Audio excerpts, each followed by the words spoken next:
안녕하십니까. 오늘 또 2300주와 관련해서 성소정결이라고 하는 제목으로 강의를 시작하도록 하겠습니다.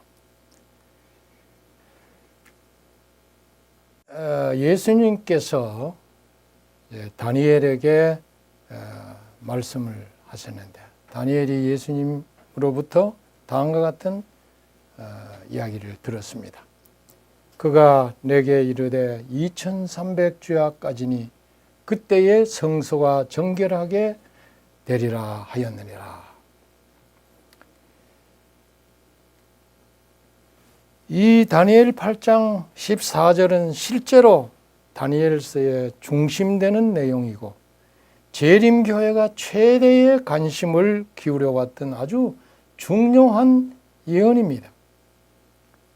그 핵심적 가치는 2300주야라고 하는 기간적인 그 요소와 또 성소정결이라고 하는 이 사건 요소로 집약할 수가 있습니다.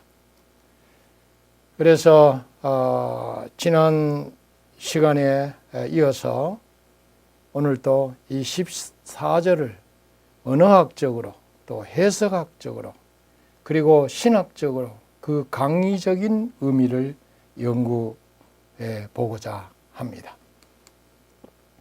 다니엘 8장 14절은 세 가지의 문제를 제기합니다. 2300주야까지니 그때 성소가 정결하게 되리라. 그래서 첫 번째는 2300주야는 언제부터 시작하는가? 기산점에 대해서 이미 제가 강의를 마쳤습니다. 두 번째로 성소 정결이란 무엇인가? 세 번째로 성소는 어느 성소인가? 오늘은 이 2번, 3번 성소 정결이란 무엇이고 성소는 어느 성소인가에 대해서 강의를 하려고 합니다. 그래서 오늘 강의의 진행 순서와 내용을 미리 말씀을 드리면은 다니엘 8장 14절을 집중적으로 연구한 아주 훌륭한 분이 있는데 이분을 먼저 소개를 하도록 하겠습니다. 그리고 성소 정결의 어원적인 고찰을 해보겠습니다. 히브리어로 코데시, 니츠다크, 차다크 주로 이 세 단어를 집중적으로 분석하면서 어원적으로 살펴보도록 하겠습니다. 세 번째로 다니엘 8장 14절의 이 성소 정결은 레위기 16장의 속죄일을 암시한다고 하는 측면에서 강의를 진행하겠습니다. 이 이야기는 레위기 16장의 속죄일은 심판을 의미합니다. 그래서 다니엘 8장 14절의 성소 정결은 속죄일의 그 심판을 의미한다, 이런 뜻입니다. 성소 정결은 조사 심판을 의미한다, 이 말입니다. 같은 사건을 다니엘 7장에서는 사법적인 관점에서 심판이라고 했고 다니엘 8장에서는 성소의 관점에서 성소 정결이라고 표현한 것입니다. 자, 이런 순서로 진행을 해보겠습니다. 자, 첫 번째 다니엘 8장 14절을 아주 집중적으로 연구한 분을 우리 역사에서 찾아볼 수 있는데 바로 이분입니다. 윌리엄 밀러입니다. 19세기 초에 미국에서 다니엘 8장 14절을 아주 집중적으로 연구해서 성소론의 신학 기초를 놓은 자입니다. 그는 대재림 운동의 선구자가 되었습니다. 1782년에 태어나서 1849년에 잠들었는데요. 그는 1782년 매사추세츠의 침례교 가정의 16남매의 맏아들로 태어났습니다. 그는 2년간의 연구 끝에 다니엘서 8장에 적힌 예언을 토대로 1843년이나 혹은 1844년에 예수님께서 재림한다고 해석했습니다. 대실망을 겪은 후에 그는 예수 재림에 대한 믿음을 저버리지 못했고 5년 후에 로우 햄프턴에서 눈을 감고 말았습니다. 그러나 그가 다니엘 8장 14절을 근거해서 깊은 성경 연구는 참으로 성스러운 신학의 기초를 놓는 데 공헌을 하게 되었습니다. 재림교회의 창시자를 우리가 말할 때에 제임스 하이트과 엘렌 G 하이트 그리고 조셉 베이츠를 말합니다. 이 조셉 베이츠는 재림교 창시자 중에 한 분이지만은 그는 토요일이 진정한 성경의 안식일이며 하나님의 인이라고 최초로 주장한 분입니다. 이분의 원래 직업은 선장이었습니다. 그런데 이분이 이곳저곳 여행을 하다가 1853년경에 뉴욕주 로우 햄프턴을 방문하게 되었습니다. 거기에 윌리엄 밀러의 무덤을 보고 다음과 같이 묘사를 했습니다. 그의 머리 위에 세워진 대리석 묘비는 지나가는 나그네에게 평평한 대리석 앞면을 깎아서 만든 책 모양을 보여주는데 그것은 성경을 나타냈고 그 첫째 페이지에는 흑색으로 큰 글자가 새겨져 있었다. 그것은 다음과 같은 적절한 성경 구절이었다. 일생 동안 연구한 다니엘 8장 14절이 거기에 새겨져 있었습니다. 그가 내게 이르되 2300주야까지니 그때의 성소가 정결하게 함을 입으리라 하였느니라. 바로 이게 그분의 그 묘비입니다. 이 묘비에 성경책이 펴지고 거기에 다니엘 8장 14절이 쓰여진 것을 보게 됩니다. 이게 19세기 초인데 비로소 다니엘 8장 14절에 기초한 이 대재림 운동의 필연적인 결과로 성소 정결의 개념을 깨닫고 그것이 새롭게 조명하기 시작했습니다. 성소 정결은 조사 심판을 의미하는데 이 신학은 재림교회 교리의 주축석이 되었습니다. 따라서 하늘 성소로는 재림교회 안에 진리의 기둥과 터이며 기독교 안에 재림교회만이 주장하는 아주 독특한 신학이 되었습니다. 지상 성소를 논하는 이 성소로는 다른 교파에서도 주장을 합니다. 다른 교파에서 나온 학자들이 쓴 책을 우리는 서점에서 다 볼 수가 있습니다. 제가 지금 말하는 것은 하늘 성소론에 관한 것입니다. 하늘 성소에서 예수 그리스도께서 대제사장으로 봉사하시는 이 모든 그 내용에 대한 것은 재림교회만이 주장하는 이 기독교 안에서의 독특한 신학이 되었습니다. 그래서 이 성소 정결은 다니엘 8장 14절에 의하면 1844년부터라 그랬습니다. 2300주야까지는 그때 성소가 정결하게 되리라 그렇게 이야기했잖아요. 이미 우리가 살펴본 대로 기산점은 2300주야, 기산점은 BC 457년 아닥사스다 왕 조서가 내린 때부터 계산을 하면은 1844년이 됩니다. 이때의 성소 정결인데 이 성소는 하늘 성소를 이야기하는 것입니다. 하늘 성소 정결이 시작이 되는데 이것을 다니엘서 7장에서는 다른 말로 표현했는데 조사 심판으로 우리가 심판은 개념으로 이해를 할 수가 있는 것입니다. 그래서 오늘은 그 성소 정결이라고 하는 측면에서 제가 강의를 진행하겠고요. 다음 시간에는 조사 심판이라고 하는 측면에서 이 다니엘 8장 14절을 살펴보도록 하겠습니다. 자, 먼저 이 성소 정결이라고 했을 때의 이 어원적인 고찰을 해 보도록 하겠습니다. 성소가 정결하게 되리라. 2300주야 끝에 그 후에 이렇게 되리라고 했는데, 이 성소 정결이라고 하는 용어를 그 여러 가지 말로 번역이 됐어요. KJV와 NKJV는 성소가 정결하게 되리라 이렇게 번역이 되어 있고, RSV와 ESV는 이 성소가 올바른 상태로 회복이 될 것이다 그렇게 되어 있습니다. 또 NASB는 성소가 아주 적절하게 회복이 될 것이다. 또 NIV는 헌신이라 그럴까요? 구별될 것이다. 이런 뜻으로 번역이 되었습니다. NET는 또다시 올바로 될 것이다.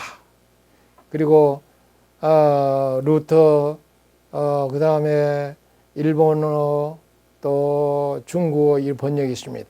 70인역에는 카사리스 세타이 토하기온에서 성소가 정결하게 되리라 그렇게 번역이 되어 있습니다. 이렇게 다양하게 번역이 되어 있어요. 근데 원어는 이렇게 되어 있습니다. 와이아메르 엘라이 앳, 그 끝에는 와 니츠다크 코데시, 이 니츠다크 코데시 이 말이 중요한 것입니다. 니츠다크는 정결이라고 하는 뜻이죠.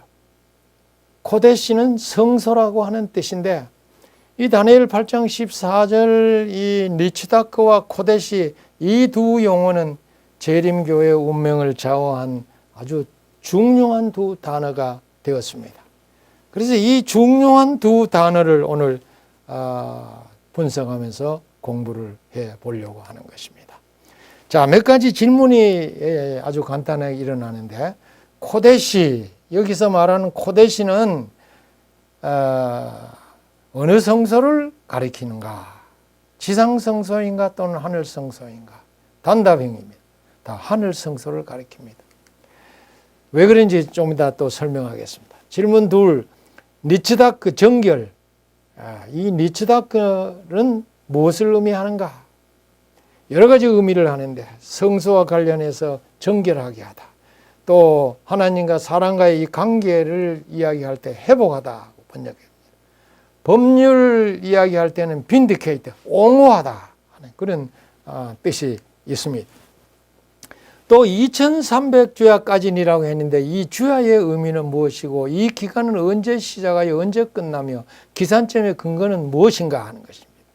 답은 주야는 24시간의 온건 하루를 의미하고, 2300주야는 2300년을 말하는데 BC 457년에서 1844년까지를 말하고, 그 기산점의 근거는 예루살렘 중건 명령이 내릴 때부터인 것입니다. 아주 명확하게 이렇게 대답할 수가 있습니다.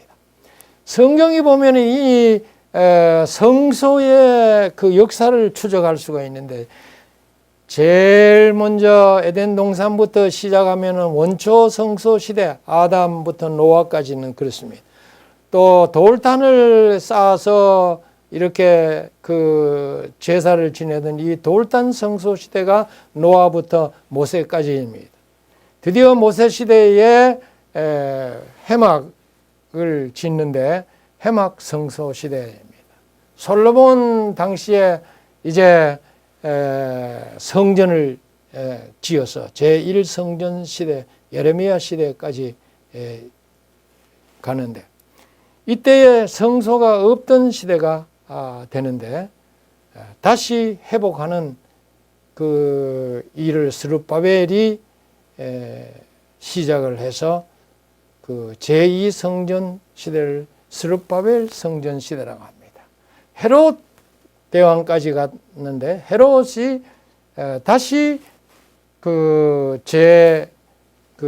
아름답게 건축을 해서 헤롯 성전 시대인데, 이 헤롯 성전이 AD 70년에 로마에 의해서, 로마 티투스 장군에 의해서 파괴되고 없어지게 되는 것입니다. 그래서 그때 이후로는, AD 70년 이후로는 하늘 성소 시대가 시작이 되었는데, 예수님 재림할 때까지입니다. 지금은 바로 하늘 성소 시대입니다. 다니엘 8장 14절은 하늘 성소 시대를 말하고 있는 것입니다. 왜 그렇습니까? 이제 살펴본 대로 지상 성소는 AD 70년에 로마에 의해서 파괴되고 없었기 때문에 그렇습니다. 문맥적으로 볼 때도 이 성소는 작은 뿔이 헐고 진리를 땅에 내동댕이 친 다니엘 8장 11절 12절에 언급한 바로 그 하늘 성소와 같습니다. 따라서 이 종말에 존재하는 성소는 하늘에 있는 새언약의 성소입니다. 지금은 이 새언약의 성소 시대, 하늘 성소 시대라 그렇게 말할 수가 있는 것입니다. 우리가 보통 성소로 이렇게 이야기를 합니다만은, 성경에 보면 이 성소에 대해서 여러 가지 용어를 사용을 해서요. 성소 196절에 약 200회나 언급했고, 성전이라고도 하고, 회막이라고도 하고, 성막, 여호와의 집, 하나님의 집, 여호와의 장막, 하나님의 장막, 여호와의 전, 하나님의 전, 그 전, 막 이렇게 해서 총 거의 973회에 가깝게 이 성경에 성소를 언급을 했습니다. 그런데 이 성소의 원어가 히브리어가 코데시라고 말씀을 드렸죠. 자, 구약에서 이 코데시, 그 성소가 이 많은 언급 중에 어떻게 사용이 됐느냐? 코데시는 구약의 단수와 복수로 469회 정도 사용되었는데, 다니엘 8장 13절과 14절에 단수로 사용되었습니다. 단지 이 장소로서 성소를 의미하는 것입니다.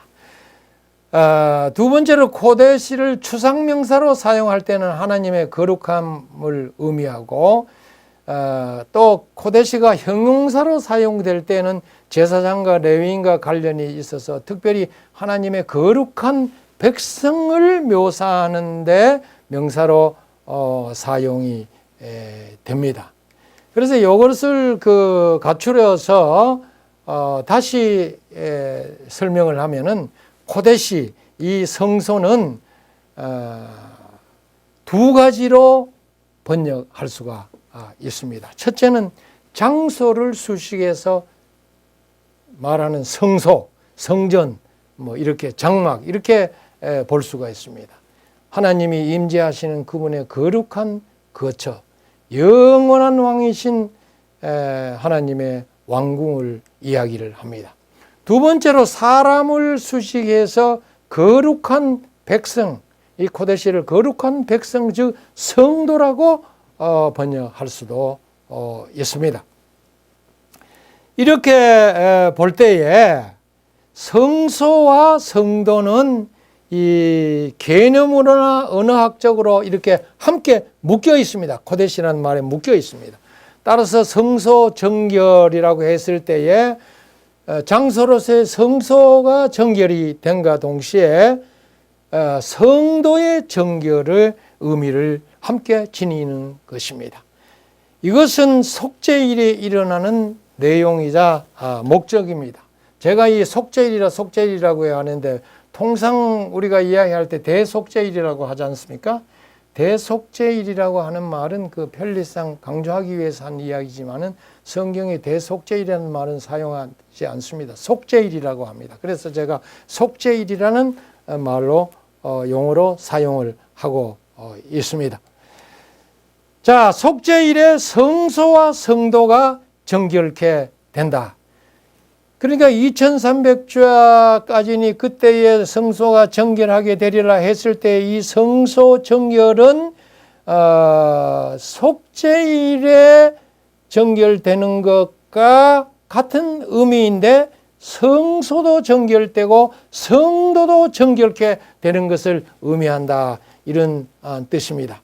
성경을 보면 확실합니다. 레위기 16장은 속죄일에 관한 기사이죠, 전체가. 근데 20절에 보면은 그 성소와 해막과 단을 위하여 속죄하기를 마친 후에 산염소를 드리되 했는데, 레위기 16장에 나오는 해막은 우리가 말하는 지성소와 성소로 가를 때 그 성소를, 처책한 성소를 해막이라고 하는 용어를 사용했습니다. 그래서 지성소와 성소와 이 바깥들의 이 단을 속죄하는 것에 대해서 이야기합니다. 이것은 성소에 대한 이야기죠. 또 지성소를 위하여 속죄하며 해막과 단을 위하여 속죄하고, 이것은 성소를 이야기합니다. 그 다음에 또 제사장들과 백성의 회중을 위하여 속죄할지니, 그래서 이거를 뭉뚱그려서 성도라고 이야기할 수 있죠. 제사장들과 백성의 이 회중도 이 속죄일에 정결케 되는 것입니다. 속죄되는 것입니다. 또 레위기 16장 30절에는 아주 명확하게 성도의 정결에 대해서 다음과 같이 말합니다. 이날에 그 속죄일에 너희를 위하여 속죄하여 너희로 정결케 하리니 너희 모든 죄에서 너희가 여호와 앞에 정결하게 되리라. 성소가 정결될 뿐만 아니라 성도도 백성도 정결케 되는 것을 이야기합니다. 그러므로 여러분 확실한 개념을 가지시길 바랍니다. 2300주야까지니 그때의 성소가 정결하게 되리라 했을 때의 성소 정결은 성소 정결과 성도 정결을 함께 묶어서 이야기하는 그 표현이라고 하는 것입니다. 자, 그 다음에 이 정결이라고 하는 의미, 니츠다크라고 하는 그 용어의 의미는 뭐를 의미하느냐? 니츠다크는 히브리어로 니팔 수동의 의미로 정결하게 되다, 의롭게 되다, 올바르게 되다, 회복되다, 성결하게 되다, 옹호되다, 재성별되다 등을 의미합니다. 이미 그 번역을 제가 여러 번역을 그 예를 들었습니다.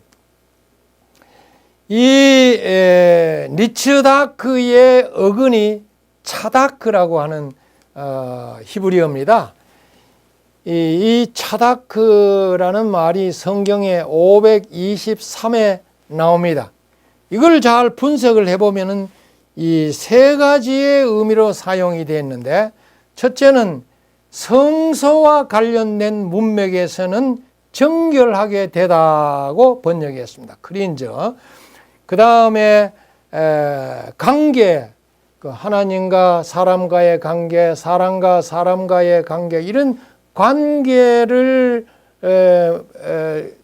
염두에 두는 문맥에서는 이 차다크가 회복하다, 리스토, 회복하다고 하는 의미로 사용이 되었습니다. 그럴 뿐만 아니라 이 법적인 그 용어로 사용되는데, 법률의 문맥에서 볼 때는 옹호하다, 영어로 vindicate, 옹호하다고 하는 그런 의미로 사용이 되었습니다. 그러면은 다니엘 8장 14절에서 성소가 정결하게 되리라 했을 때에 이 정결이라고 하는 의미는, 이 차다크는 제가 볼 때에 이 세 가지 다, 성소 문맥, 관계 문맥, 법률적인 이 문맥 세 가지 의미를 다 포함하고 있는 것 같습니다. 그래서 아주 다양하게 이 번역이 존재하게 된 것입니다. 차다크는 특별히 이 재판에 사용되는 법적인 용어라고 하는 것입니다. 그래서 성소 정결이라고 해줄 때 이 정결은 재판, 심판을 암시하고 있다고 하는 것입니다. 성경에 차다크가 동사나 형용사로 사용되어 재판정에서 증인을 세워 의인을 의롭다고 옹호하고 무죄를 선고하는 법적 가정에 사용이 되었습니다. 즉 차다크는 의롭다고 옹호하는 법적 용어라고 하는 사실입니다. 따라서 예수 그리스도께서 1844년부터 성도에게 무죄를 선고하고 의롭다고 옹호하는 일을 시작을 했는데 그것이 바로 재림전 심판입니다. 그걸 다른 말로 성소 정결이라 그렇게 표현한 것입니다.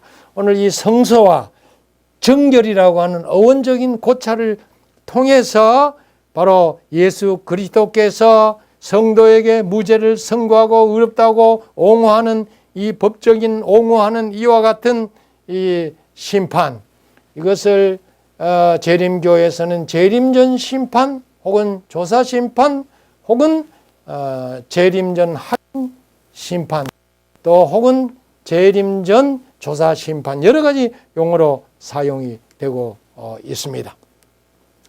자, 좀 더 제가 정확하게 이야기하겠습니다. 레위기 16장은 속죄일에 대해서 이야기합니다. 속죄일 심판에 대한 이야기를 하는데 레위기 16장의 속죄일의 심판의 개념과 다니엘 8장 14절의 성소 정결이라고 하는 개념이 연결이 되는가? 같은 맥락에서 이해할 수가 있는가 하는 것입니다. 많은 학자들이 여기에 대해서 부정적인 생각을 갖지만은 그러나 이제 제가 성서의학적으로 또한 개념적으로 신학적으로 이 문제를 좀 설명을 해서 성소 정결과 레위기 16장의 관계를 확인해 보도록 하겠습니다. 5가지를 제가 예를 들겠는데요. 첫째는 레위기 16장 19절 30절에 보면은 성소 정결을 가리키기 위해 사용된 히브리어 타하르라고 하는 말이 나옵니다. 전형적인 제사 의식적 용어입니다. 타하르는 성경의 차다크와 동의적 병행으로 사용이 됩니다. 이 말은 무슨 말이나 하면은 똑같은 뜻입니다. 뭐 경상도 말로 우리가 쌀밥을 이밥이라 그렇게 이야기합니다. 똑같은 그 용어죠.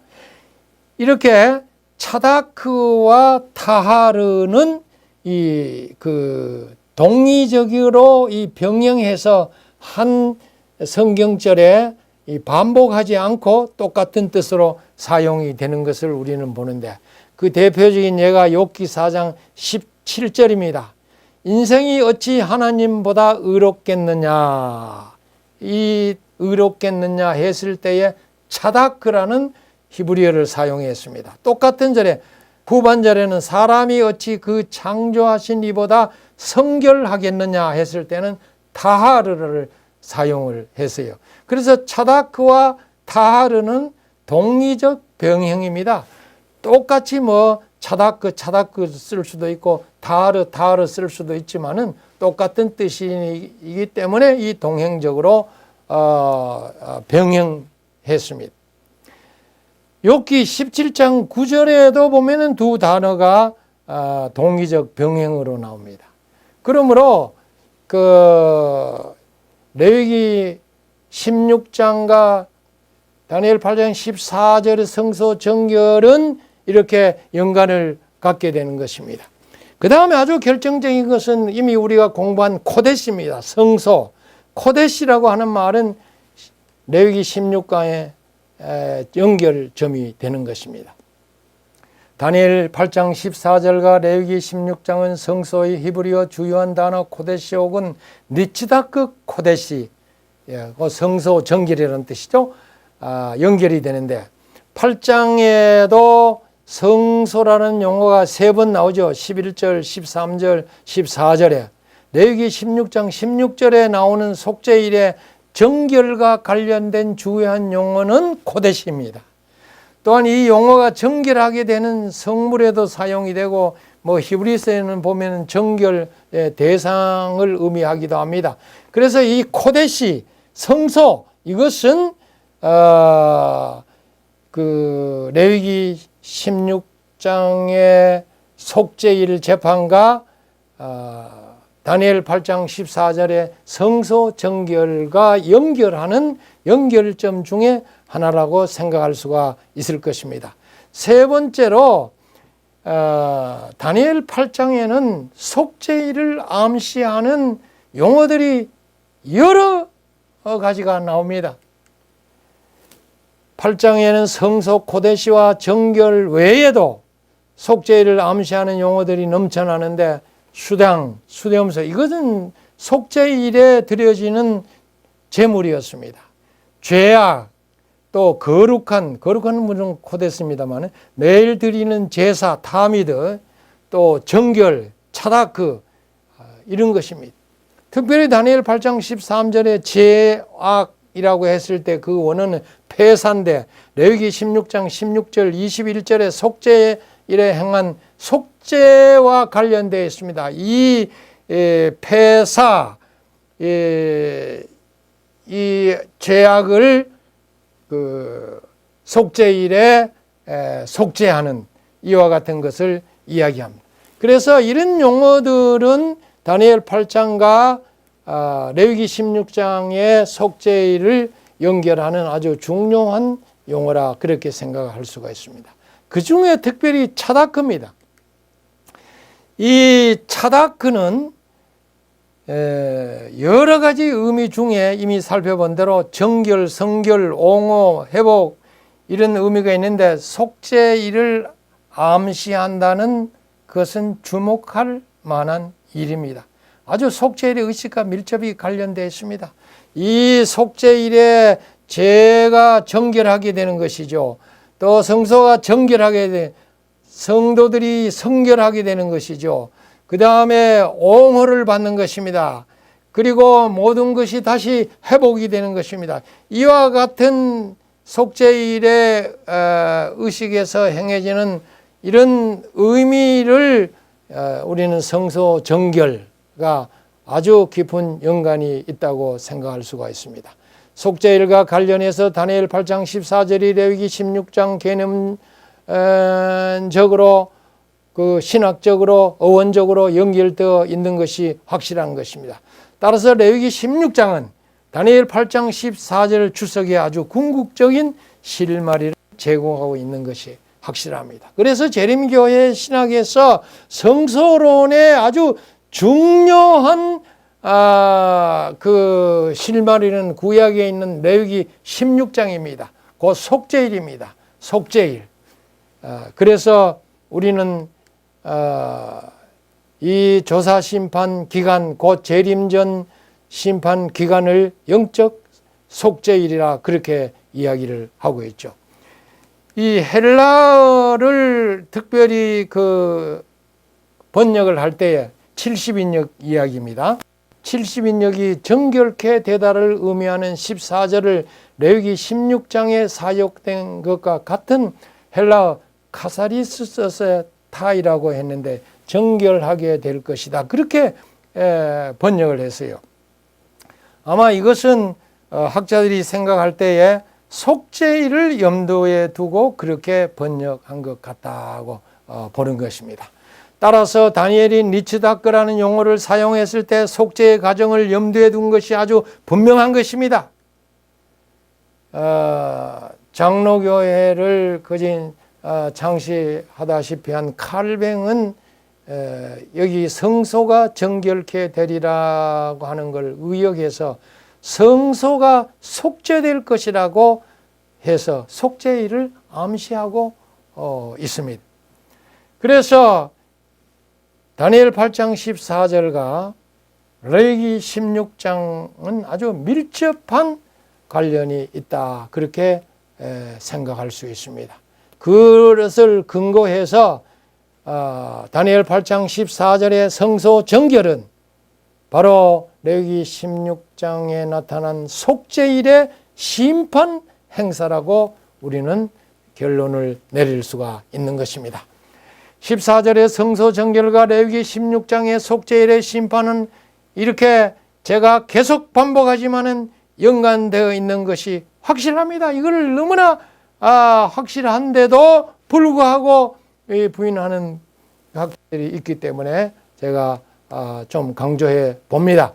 그리스도께서 14절에 자신이 하늘 성소에서 수행하실 영적 속죄일의 심판 사건을 성소 정결로 언급을 하신 것입니다.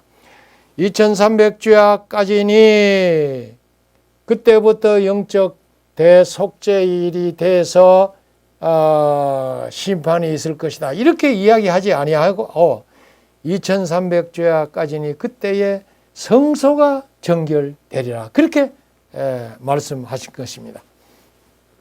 속죄일의 핵심은 성소 정결이고 성소 정결은 곧 심판을 의미하는 것입니다.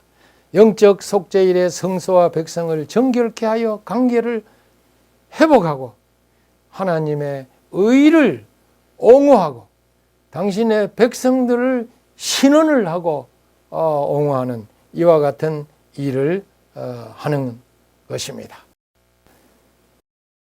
그래서 우리는 결론을 내릴 수가 있는 것은 성소 정결에는 심판의 개념과 회복의 개념과 성도를 옹호하고 하나님의 의를 옹호하고 성도를 신원하고 하나님의 품성을 옹호하고 거기에다가 의인의 형벌 등을 다 포함하는 이런 함축하고 있다고 결론을 내릴 수가 있는 것입니다. 여기에 한 그림이 있습니다.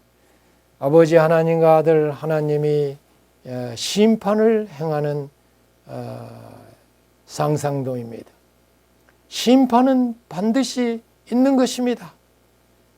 성소 정결, 그 성소 정결, 그것은 곧 심판을 의미하는 것이죠.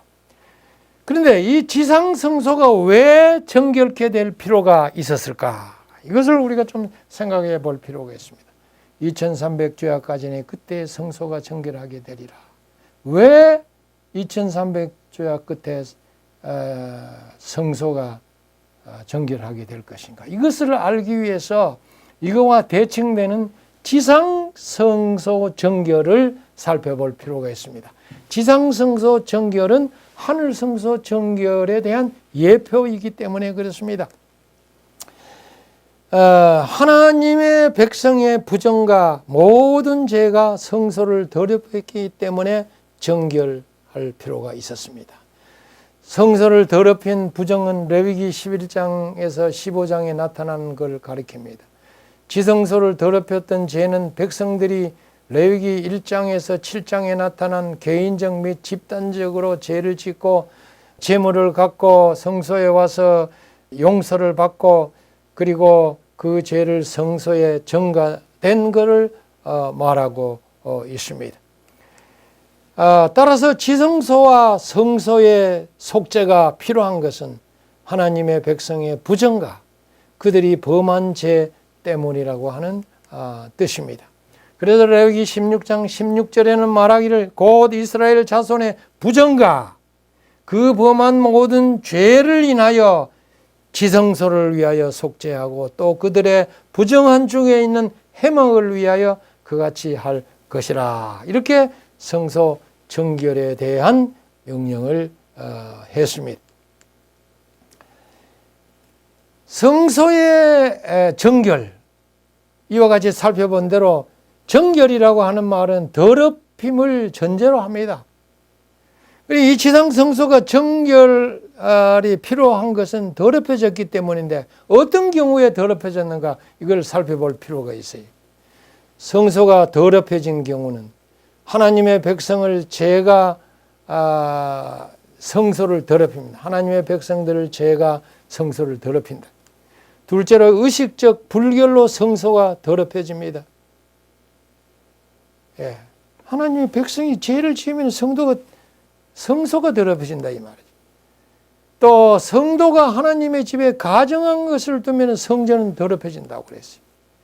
또 성전에서 가정한 일을 행하고 우상 숭배를 자행할 때 성소가 더럽혀진다고 했습니다. 다섯 번째로 성도가 자녀를 우상의 제물로 바치면은 그 일로 인해서 하나님의 성소가 더럽혀진다고 했습니다. 또 직무에 부적합한 제사장이 성소에 들어가서 봉사를 하면은 성소가 더럽혀진다. 그 다음에 국가적인 반역으로 성전 문을 닫고 종교적 예배를 드리지 아니함으로 성소를 더럽혔다고 했습니다. 그 결과 하나님의 징벌이 왔습니다. 하나님의 성전이 퇴락하고 낭실문을 닫고 불이 꺼지게 하는 것은 성소를 더럽히는 것이라, 그렇게 성경에 이야기를 하고 있습니다. 회개하는 백성들의 죄가 성소를 더럽히는 두 경우가 있었습니다. 자, 우리가 정신을 집중을 시켜야 되겠습니다. 잘 이해하기 위해서, 이 두 경우는, 첫 번째는 제사장이 죄를 지었거나 온 회중이 죄를 범했을 때에 성소를 더럽히는 경우인데, 레위기 16장 3절과 13절에 나옵니다. 속죄제 희생 동물의 피를 성소 안으로 가져갔습니다, 제사장이. 그래서 휘장 앞에 뿌리고 향단 뿔에도 바르고 나머지는 번제단 밑에 전부를 쏟는 경우입니다. 그래서 휘장 앞에 뿌리고 또 성소 향단 뿔에, 그리고 뜰 번제단에 쏟는 경우인데, 이때에 피가 죄를 옮기기 때문에 성소는 더럽혀진다, 그렇게 말하고 있습니다. 자, 두 번째로 매일의 봉사에서 족장이나 평민이 죄를 짓고 성소에 와서 속죄제를 드릴 때에 이 더럽혀지는 경우입니다. 매일의 봉사는 조금 더 말씀을 드리겠습니다. 이 죄를 짓고 희생제물을 갖고 성소에 와서 속죄제를 드립니다. 그러면은 제사장이 그 희생제물의 피를 성소 안으로 가져가지는 아니했지만은, 제사장이 그 속죄제에 고기를 먹었습니다. 태워서는 안 되었습니다.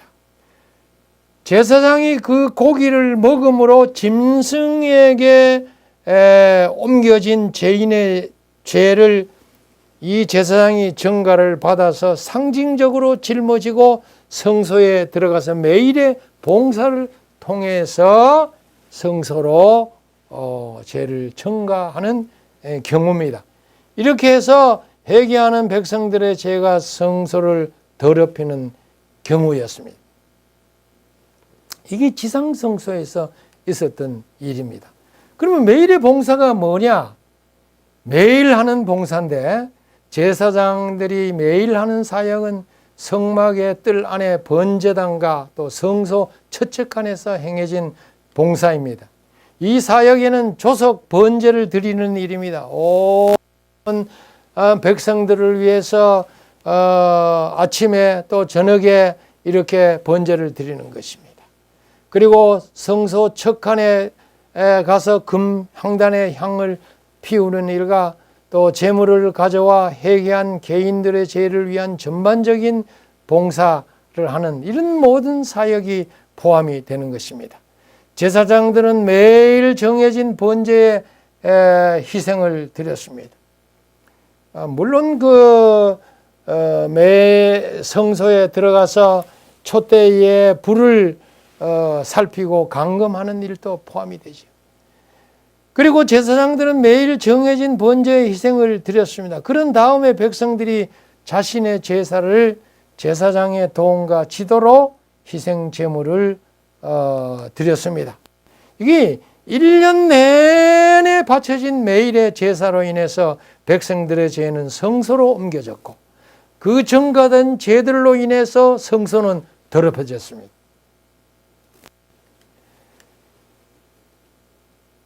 자, 이거를 그림으로 좀 설명을 해보면은, 이 죄를 지은 그 백성이 제물을 갖고 성소에 왔습니다.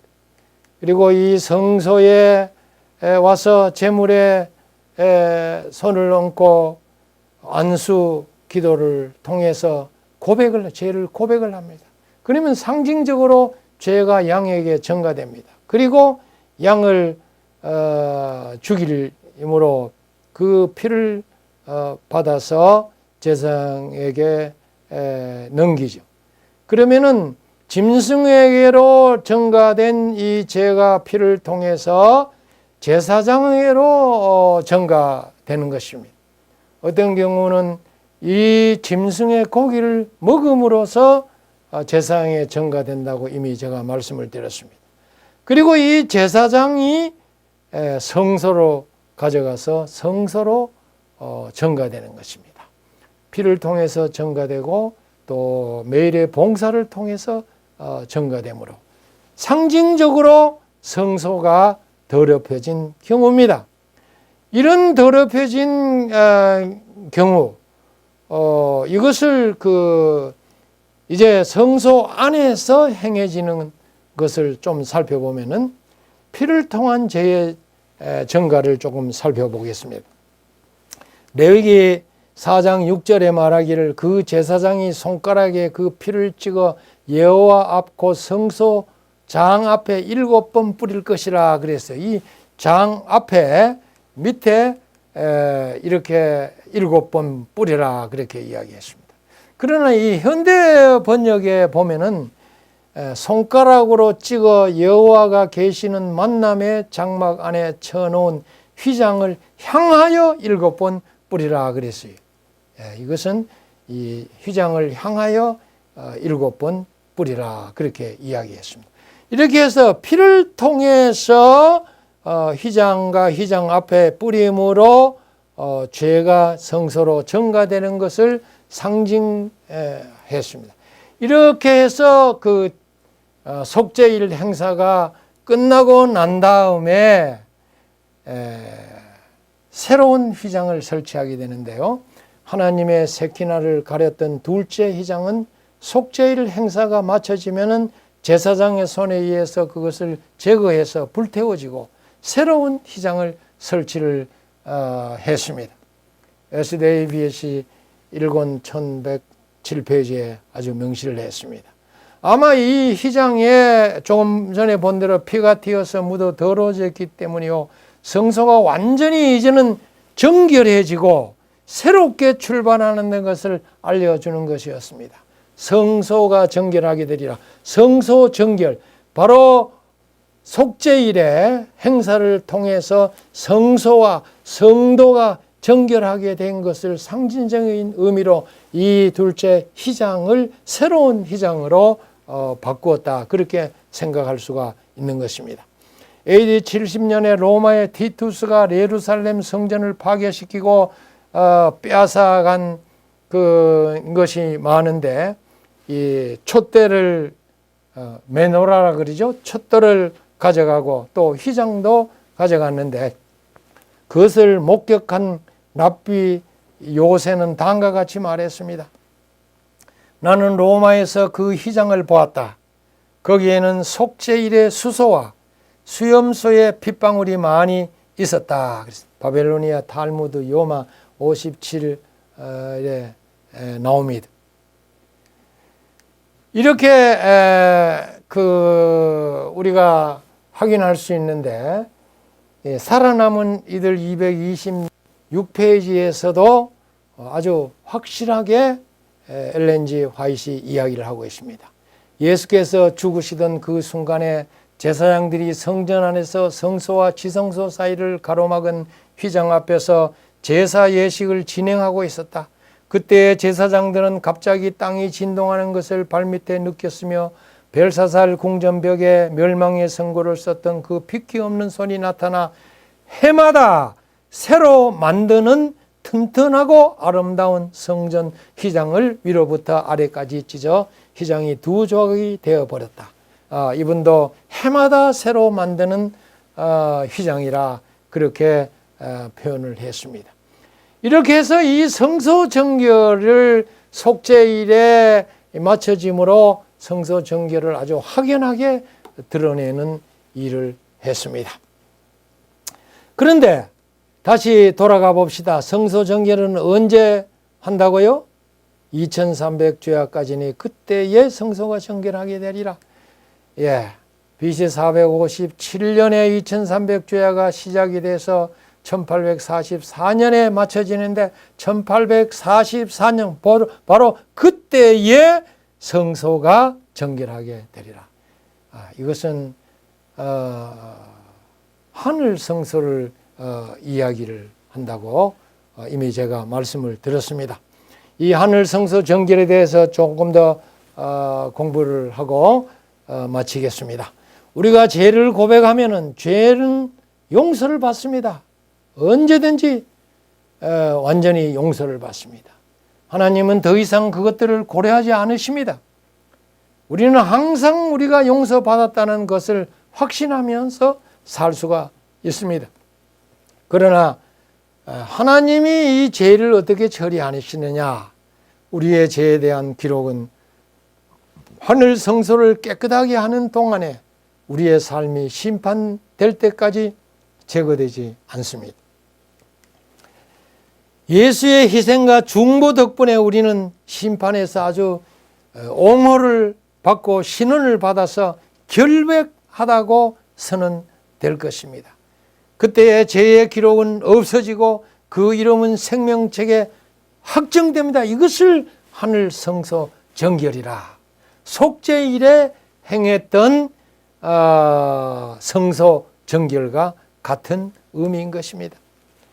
다니엘 7장 26절 27절에 따르면 심판의 이 목적은 성도들에게 왕국을 주는 것입니다. 이렇게 옹호해서 성소 정결, 성도를 정결케 하고 난 다음에 성도들에게 왕국을 부여할 것을 이야기하고 있습니다.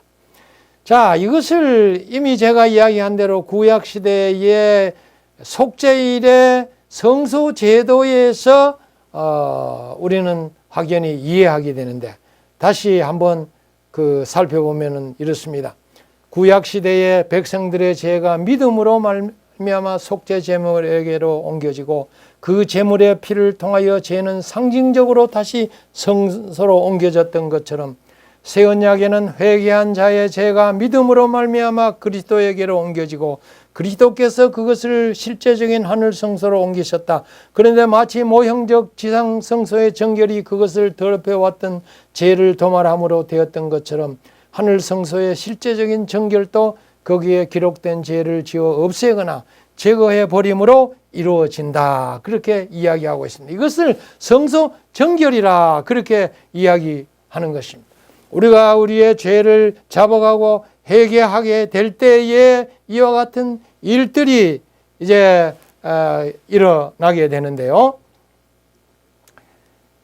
실제적으로 하늘 성소 정결의 내용은 무엇인가? 자, 다시 한번 반복해 봅니다. 성소 정결은 하늘의 기록과 관련되어 있습니다.